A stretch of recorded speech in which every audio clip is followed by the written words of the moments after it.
Alors Jeanzay, c'est le supercalculateur destiné à la communauté d'intelligence artificielle. Il est hébergé à l'IDRIS, le Centre national du CNRS pour le calcul haute performance et l'intelligence artificielle. C'est aujourd'hui le supercalculateur le plus puissant de France, 126 pétaflops, 126 millions de milliards d'opérations flottantes par seconde.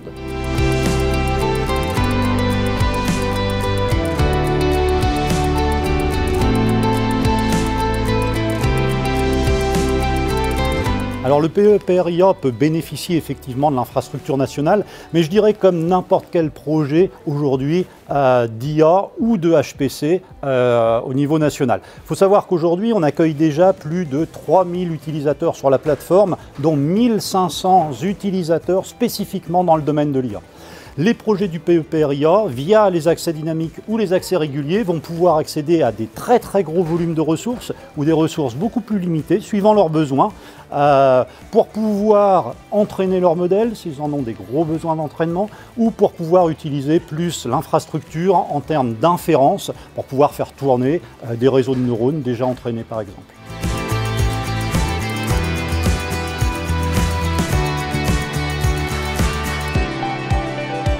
Jeanzay a été conçu initialement pour les besoins du HPC et on lui a rajouté dès son installation une composante IA. Donc en fait cette convergence entre le HPC et l'IA, cette convergence entre deux domaines d'expertise différents, c'est quelque chose qu'on a tous les jours au niveau du supercalculateur. Et effectivement ces grands projets PEPR permettent à des spécialistes de domaines différents de travailler ensemble sur des thématiques et de faire comme ça progresser la science.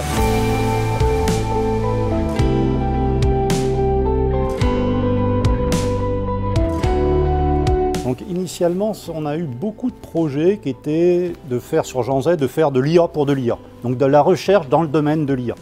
Ça a été notre première vague d'utilisateurs sur le supercalculateur Jeanzay. Et petit à petit, on s'est aperçu que beaucoup de chercheurs dans le domaine du HPC se mettaient à faire de l'IA. Donc là, on passe à l'IA pour la science. Utiliser des outils d'IA dans un domaine de la simulation numérique ou dans le domaine du traitement des très grandes bases de données, etc.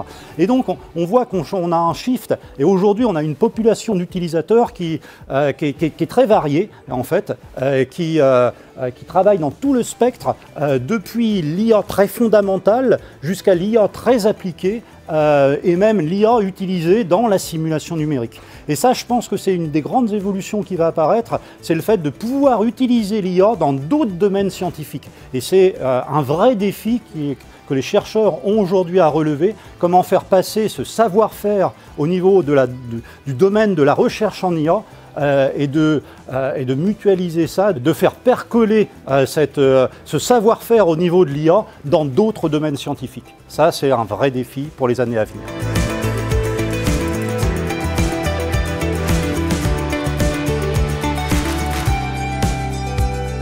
Alors c'est vrai que moi j'ai été très impressionné des premiers résultats déjà au bout d'un an de ce qui a été présenté ce matin.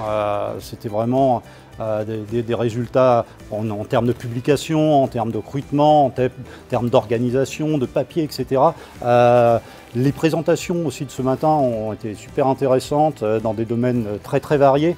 Et je pense que oui, effectivement, le PEPR-IA a montré son intérêt scientifique, a montré les lignes stratégiques qu'il devait suivre et les objectifs qu'il devait atteindre. Et c'est pour moi un très bel élément pour faire avancer la science en France dans le domaine de l'IA.